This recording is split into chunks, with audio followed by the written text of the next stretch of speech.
যখন ত্রেতা যুগে বিভীষণ ভগবান মর্যাদা পুরুষোত্তম শ্রীরামচন্দ্র ভগবানকে প্রশ্ন করেছিলেন, প্রভু এই জগতের মধ্যে জীব তোমার কথা শুনতে হৃদয় মাঝে তাগিদ কখন অনুভব করে, এই জগতের মধ্যে জীব তোমার কথা শোনার জন্য কখন ব্যাকুলিত হয়ে থাকে, তখন ভগবান রামচন্দ্র তিনি বিভীষণকে উপলক্ষ করে আমাদের সবাইকে জানিয়ে দিয়েছিলেন, বলছে শুনো হে বিভীষণ, এই জগৎ সংসারে মানব আমার কথা শুনতে হৃদয় মাঝে তাগিদ তখনই অনুভব করে যখন আমার কৃপা তাদের উপরে বর্ষিত হয়। আমার কৃপা বিনে কেউ আমার কথা শুনতে হৃদয় মাঝে তাগিদ অনুভব করে না। আজকে যারা আমরা এসেছি বা যাদের হৃদয় ভগবানের কথা শোনার জন্য কাঁদে, যাদের হৃদয় আকুলিত হয়ে থাকে ভগবানের কথা শ্রবণ করার জন্য, ভক্তগণ সুধীজন, আমার ভগবান বলছেন তাদের উপরে আমার ভগবানের কৃপা আছে।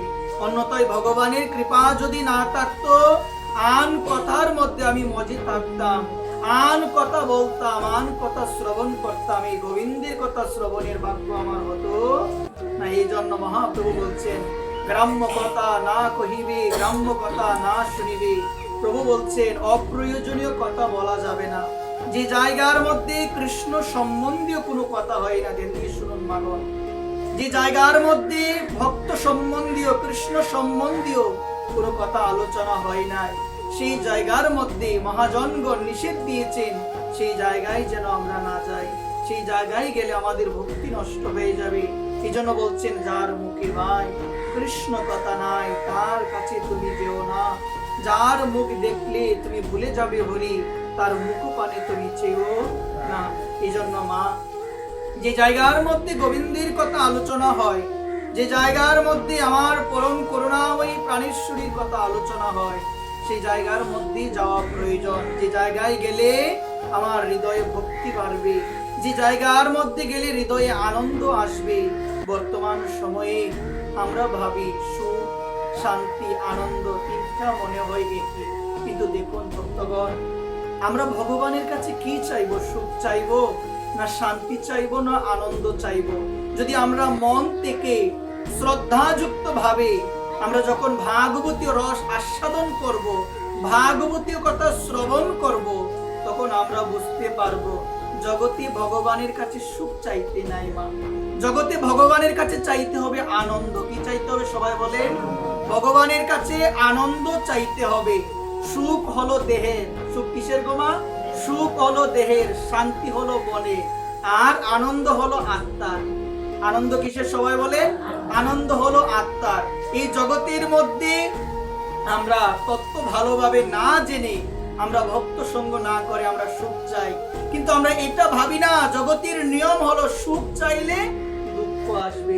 জগতের নিয়ম হলো দিনকে বুক করছো, রাত্রি তোমার জন্য আছে। জগতের নিয়ম হলো তোমার জন্য পূর্ণিমা থাকলে অমাবস্য তোমার জন্য থাকবে। ঠিক তদ্রূপ যারা জ্ঞানীজন তারা ভাবে জগতে যদি সুখ চাই, সুখ বুক করলে পরবর্তীতে আবার আমাকে দুঃখ বুক করতে হবে। এই জন্য জ্ঞানীজন ভগবানের কাছে সুখ চাই না মা, এই জন্য সুধীজন ভগবানের কাছে চাই সেই আনন্দ। এই আনন্দ তাকে ওই আত্মা থেকে আসে। এই জন্য আত্মার দুঃখ নাই, জন্ম নাই, মৃত্যু নাই, কষ্ট নাই, কিছুই নাই। আমরা যখন ভক্ত সঙ্গ করব, ভক্তের সান্নিধ্যে যাব, আমরা যখন দুই হাত প্রসারিত করে গৌর নিতাই বলবো, দেখবেন হৃদয়ে যে আনন্দ আসবে, ওই আনন্দ কোন বস্তুর মধ্যে পাওয়া যাবে না। এই জন্য বলছেন হরি নামে কি আনন্দ, ডুবলে জানা যায়, নামে যেই ডুবেছে সেই জেনেছে, অন্যে বোঝা বড়দায়। এই জন্য ভগবানের কাছে চাইতে হবে আনন্দ। সেই আনন্দ ভগবানের কাছে পাওয়া যায়, একমাত্র হরি নামের মধ্যে পাওয়া যায়, অন্য কোনো কিছুর মধ্যে পাওয়া যায় না। সেই আনন্দ যদি পেতে চান, আমার ভগবান তিনি গীতার মধ্যে খুব সুন্দরভাবে পঞ্চম অধ্যায় কর্ম সন্ন্যাস যুগে 29 নং শ্লোকে ভগবান জানিয়ে দিয়েছেন, সুহৃদং সর্বভূতানাং জ্ঞাতা মাম শান্তি বিচ্যতি।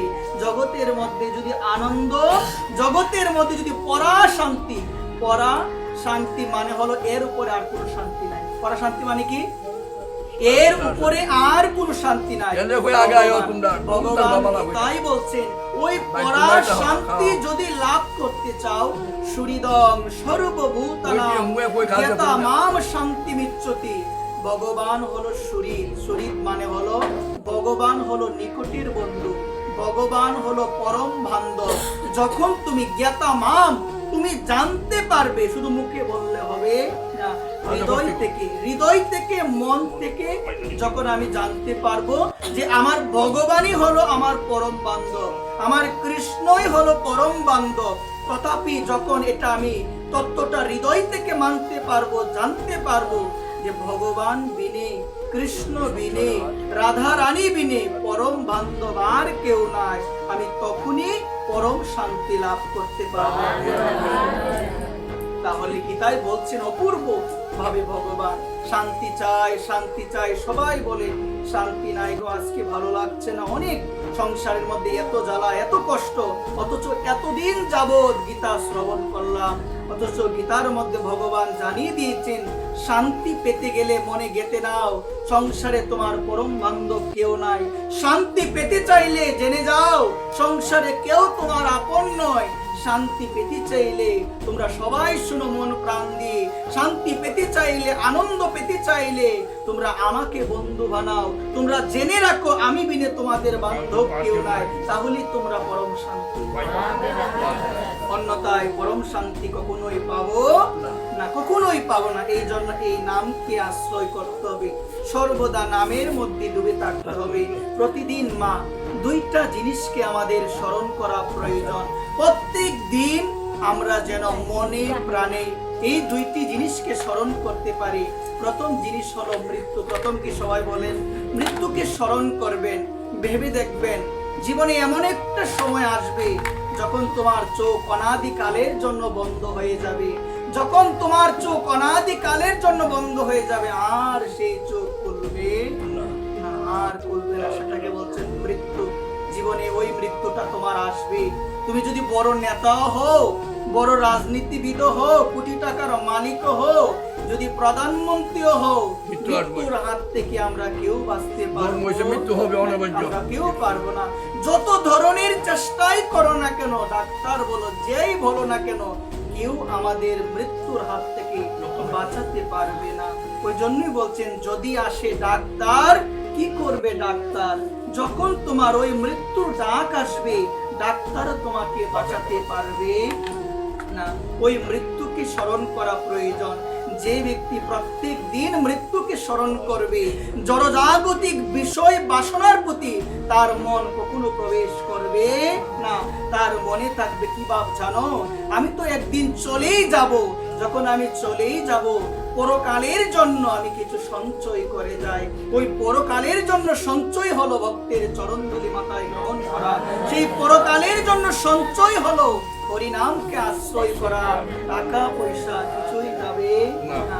যত মাধ্যম দিয়ে টাকা উপার্জন করছো, নানান ধরনের নৈতিক অনৈতিক মাধ্যমে টাকা, তুমি অনেক টাকার পাহাড় তুমি বানাচ্ছ, তুমি জেনে যাও সেই টাকার একটা টাকাও তোমার সাথে যাবে না। সেদিন যাবে একমাত্র তোমার পরমাপন, পরম বান্ধব, আমার দীনবন্ধু অনাদির আদি গোবিন্দ, দীনবন্ধু ভগবান কৃষ্ণ, উনি বিনে আর কেউ যাবে না। ওই জন্য প্রতিদিন মৃত্যুকে স্মরণ করা প্রয়োজন, প্রতিদিন স্মরণ করতে হবে।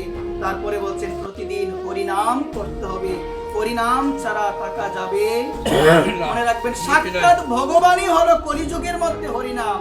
নাম রূপে কৃষ্ণ এসেছেন ওই কলিযুগের মধ্যে, নাম রূপে কলিযুগে কৃষ্ণ অবতার।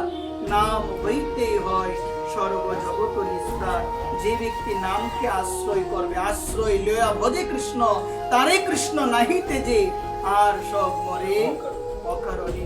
যথার্থ সাধু, যথার্থ বৈষ্ণবের সান্নিধ্যে আশ্রয় নিয়ে হরিনামকে যে আশ্রয় করে তার জীবন সার্থক। এই জন্য হরিনাম করতে হবে না। হরিনাম ছাড়া ভগবানকে কখনো পাওয়া যাবে না। এই জগতে মা আমরা একে অপরের মধ্যে কানেকশন রাখতে গেলে সেই ব্যক্তির সঙ্গে আমরা ফোনে কথা বলি না মা। একটা হলো বাটন ফোন, আর একটা কি ফোন সবাই বলো, আর একটা হলো অ্যান্ড্রয়েড ফোন, যেটাকে আমরা টাচ ফোন বলি। তাহলে এই জগতে একজনের সঙ্গে আমরা আরেকজন কথা বলতে গেলে যেমন মোবাইল প্রয়োজন, মোবাইল শুধু তাকলেও হবে না, তার নাম্বারটাও আমাকে তাকতে হবে। তার নাম্বার যদি তাকে, নেটওয়ার্ক কানেকশন যদি ভালো থাকে, তার সঙ্গে আমি কথা বলতে পারবো। তাহলে একটাবার ভেবে দেখেন, অনাদির আদি গোবিন্দ, সর্ব কারণের কারণ ভগবান শ্রীকৃষ্ণ, অবশ্যই তার সঙ্গে কথা বলার জন্য তো একটা নাম্বার রয়েছে, তার সঙ্গে কথা বলার একটি নাম্বার রয়েছে।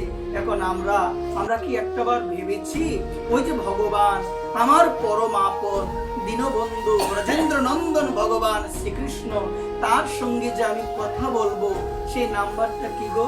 সেই নাম্বারটা জানতে হবে। জগতে যেমন দুইটা ফোন রয়েছে, একটা অ্যান্ড্রয়েড একটা বাটন, ঠিক তেমন ভগবানের সঙ্গে কথা বলতে গেল দুইটা ফোন। সেই দুইটা ফোনের প্রথম হলো 16 নাম, দ্বিতীয়টা হলো 32 অক্ষর। সেই 16 নাম 32 অক্ষরকে যদি হৃদয়ে ধারণ করতে পারে, এবং শুধু ধারণ করলেই হবে না, অভিমান। প্রথম দেখবেন আমরা কারোর সঙ্গে কথা বলতে গেলে দেখবেন প্রথম সংখ্যা, প্রথম যে ডিজিট থাকে এটা হলো 0। এটা কি সবাই বলো? আগে নাম পরে নাম, আগে নামতে হবে পরে নাম করতে হবে। কোথা থেকে নামতে হবে? তুমি যে তোমার হৃদয়ে অহংকারের আসনে বসে আছো, ওই আসন থেকে সাধুগুরু বৈষ্ণবের সান্নিধ্যে চরণধুলিতে নামো, তারপরে তুমি নাম করো, অন্যথায় কাজে দিবে আগে নাম পরে নাম। তো বলছেন 16 নাম 32 অক্ষর, এটাই হলো ভগবানের সঙ্গে কথা বলার নাম্বার। ওইটা যদি আমরা প্রতিনিয়ত আমরা যদি প্রেম সহকারে, আমরা যদি ভক্তি সহকারে স্মরণ করতে পারি, মা অবশ্যই অবশ্যই একদিন ভগবানের শ্রী পরম ধাম গোলক বৃন্দাবনে আমরা পৌঁছাতে পারবো।